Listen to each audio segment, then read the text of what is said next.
Sabe aquela sensação de pisar em ovos numa relação? Quando o afeto, que, poxa, deveria ser um lugar seguro, começa a vir com um manual de regras invisível, né? Cheio de cláusulas que você nunca assinou. Hoje a gente vai mergulhar no material que fala exatamente sobre isso, a chantagem emocional. É uma armadilha, sabe? Muito sutil, muitas vezes disfarçada de cuidado, mas que prende sem correntes. A nossa missão aqui é desvendar esses mecanismos, entender como a transparência pode ser um antídoto e, principalmente, como a gente pode aprender a expressar o que precisa, sem medo, sem culpa. Ou tipo um senso de obrigação para te levar a fazer o que ela quer. E o mais interessante e até um pouco assustador é que a neurociência já mostra que a dor social que isso causa, a dor da rejeição, do medo do abandono, ela ativa as mesmas áreas no cérebro que a dor física. Nossa! Sim. Então, quando alguém diz que se sentiu fisicamente mal com uma discussão, não é exagero. É uma reação neurológica real. Caramba, então não é só drama ou sensibilidade excessiva. O corpo realmente reage como se estivesse sob ataque. Isso muda tudo. Vamos começar a desembrulhar isso então. O material que a gente analisou descreve várias caras, né, dessa manipulação. A mais clássica, que todo mundo já viu ou viveu, é a da culpa. Aquela frase, se você realmente me amasse, você faria isso por mim. Clássico. É quase um cheque-mate emocional. Exato! É um golpe baixíssimo porque ataca diretamente o nosso desejo de sermos vistos como bons parceiros, bons filhos, bons amigos, questiona a nossa capacidade de amar. Totalmente. E junto com essa vem a da ameaça velada, né? A manipulação mais direta. Tipo, se você sair com seus amigos hoje, não sei o que vai ser de nós. Não é um pedido, é uma intimação com consequências ali implícitas. Mas tem umas mais sutis que me parecem até mais perigosas. Por exemplo, a da vitimização. Ah, essa é complexa. Muito. A pessoa se coloca como a grande sofredora da história, dizendo coisas como: eu só estou assim por sua causa para que você se sinta o responsável pela felicidade dela. E essa é uma inversão de papéis muito poderosa. A vítima da chantagem, que está só tentando colocar um limite saudável, de repente é pintada como a agressora, a pessoa egoísta. É uma tática de confusão mental. Total. E aqui eu acho a mais difícil de lidar. A chantagem do silêncio. A pessoa simplesmente para de falar com você, te ignora. É uma punição passiva que te deixa no escuro se perguntando o que eu fiz de errado, até você não aguentar mais e ceder. Como se combate algo que se disfarça de nada? É a mais difícil porque é uma agressão invisível. Não tem palavras para discutir, não tem uma acusação clara para se defender. É um vazio. E o que conecta todas essas táticas é que elas exploram uma vulnerabilidade humana fundamental. Isso vai lá na teoria do apego, de John Bowlby.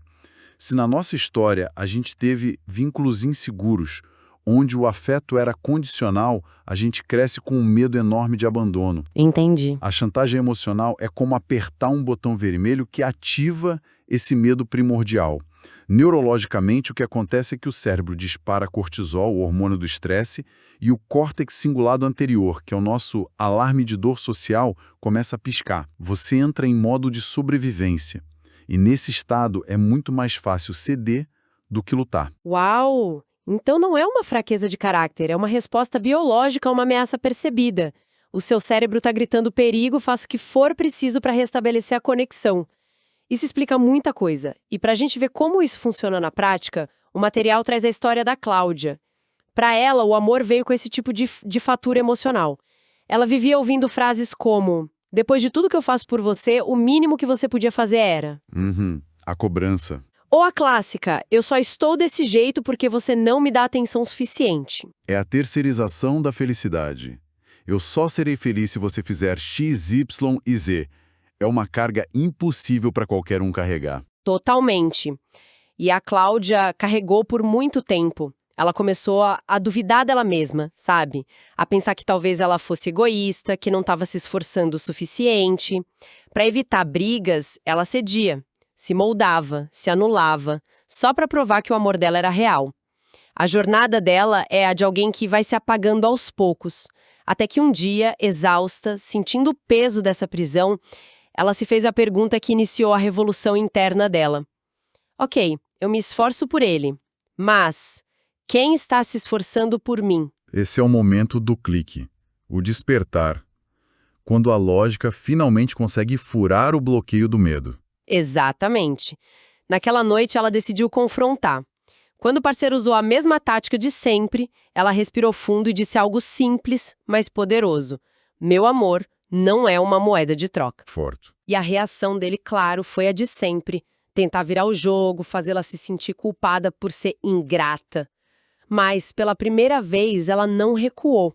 E a partir daí, ela começou o longo processo de resgatar a própria voz, de aprender a dizer não sem se sentir uma pessoa horrível por isso.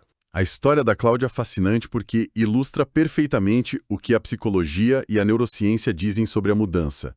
Freud já dizia que a gente repete padrões inconscientes até que eles se tornem conscientes.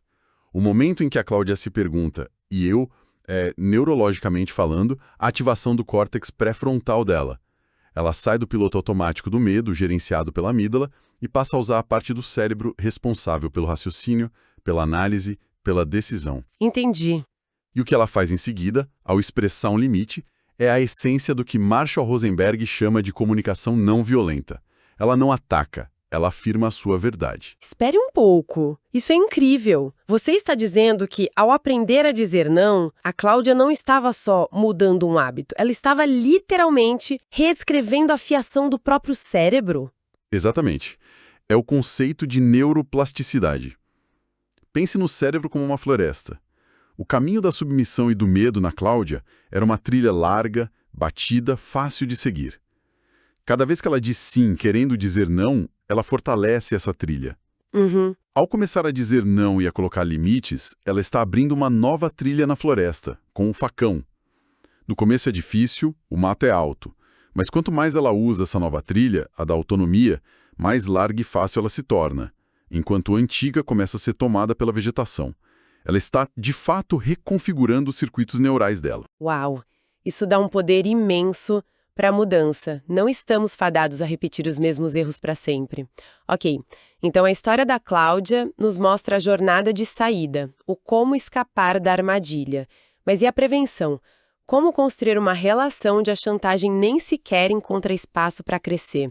Acho que é aí que entra a história do Ricardo e da Sofia. Sim, eles são o outro lado da moeda. A história deles é sobre o antídoto, a transparência. E sobre como o silêncio pode ser tão ou mais destrutivo. Totalmente. Eles eram aquele casal de comercial de margarina por fora, estáveis, sem grandes brigas, mas por dentro a relação estava sendo sufocada pelo silêncio. Ricardo não viu sinais. O sorriso da Sofia era curto, educado, o beijo era mecânico, as conversas eram sobre logística, contas, mercado, filhos, mas não tinham alma. Ele achava que a ausência de conflito era paz, mas na verdade era desistência. É a chamada paz podre.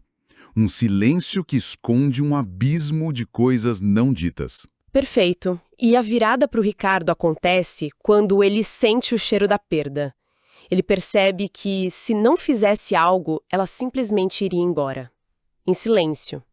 E aí ele faz algo que exige uma coragem absurda. Numa noite, ele olha para ela e quebra o protocolo do silêncio com uma pergunta direta, vulnerável. Você está infeliz, não está? Uma pergunta terrível de se fazer. Porque a resposta pode quebrar tudo. Mas não fazer a pergunta já garantia que tudo estava quebrado. Arma de incêndio. Ela disse: Ricardo, eu não quero ter que procurar apoio nos meus amigos, na minha mãe, mas se eu não puder falar com você, quem vai me ouvir? Essa frase foi o choque de realidade que ele precisava. A partir dali, eles começaram um trabalho de reconstrução. Criaram uma regra. Uma vez por semana, uma conversa real, sem celular, sem TV. E a maior mudança foi na linguagem. Pararam de usar o você acusatório, você nunca me escuta, e passaram a usar o eu vulnerável. Eu me sinto sozinho quando... O que eles fizeram foi, sem saber, uma intervenção neuroquímica na própria relação. O silêncio, a distância, a suposição, tudo isso mantém os níveis de cortisol, hormônio do estresse, elevados. É uma tensão constante. Quando eles começam a praticar a comunicação transparente e vulnerável, o cérebro de ambos começa a liberar a ocitocina, que é o superhormônio da conexão, do vínculo. A manipulação prospera no não dito, nos espaços em branco que a gente preenche com as piores inseguranças. A clareza desarma isso. A honestidade é o antídoto. E, de novo, a neuroplasticidade entra em cena. Ao praticarem conversas verdadeiras, eles estão fortalecendo os circuitos neurais da empatia. O cérebro dele está aprendendo que a verdade, dita com cuidado, constrói pontes, não muros. Isso me faz pensar que a raiz de muito desse problema é uma falha de comunicação, né? A gente assume que o outro sabe o que a gente quer, o que a gente sente. O material toca nisso com duas pequenas histórias, a de Isabelle e Lucas e a de Samuel e Sofia, que ilustram perfeitamente o que acontece quando as linguagens do afeto são diferentes. É um desencontro clássico e frustrante para os dois lados. Cada um está se esforçando, mas na língua errada. Exatamente. Nas duas histórias, os homens Lucas e Samuel demonstravam amor pelo toque, pelo contato físico. Para eles, o corpo falava mais alto. Já as mulheres, Isabela e Sofia, precisavam das palavras. A conexão para elas vinha de conversas profundas, de ouvir um eu te admiro. E aí o ciclo de frustração se instalava. Ele a tocava, querendo mostrar amor, e ela se sentia só um objeto, porque o que ela queria era conversar. Ela puxava uma conversa e ele se sentia pressionado, porque o que ele queria era só o conforto do contato. E o pior é que cada um acha que o outro não se importa, quando na verdade os dois estão se importando muito, só que de maneiras incompatíveis. Cada um oferece o que gostaria de receber, não o que o outro precisa. Perfeito. E o ponto de virada nas duas histórias é quando a necessidade finalmente é verbalizada de forma clara.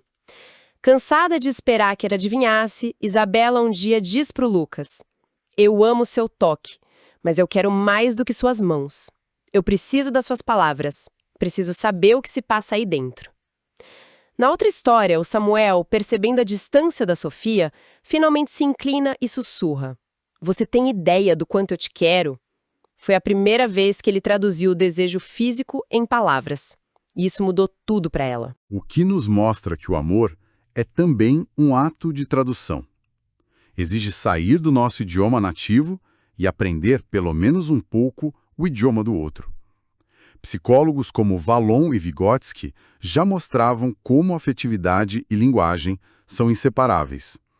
Quando não verbalizamos o que sentimos e o que precisamos, criamos ruídos, mal-entendidos.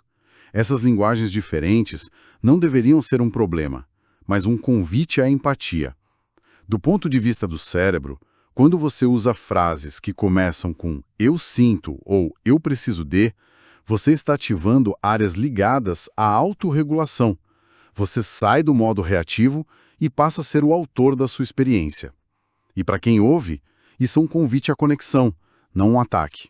É assim que se constroem vínculos seguros. Então, amarrando tudo isso que a gente conversou, fica muito claro que o primeiro passo para sair de qualquer dinâmica tóxica é acender a luz. É reconhecer os padrões, dar nome ao que está acontecendo, como a Cláudia fez. Sem dúvida, a consciência é a semente de toda mudança. Depois vem o antídoto, que é a transparência.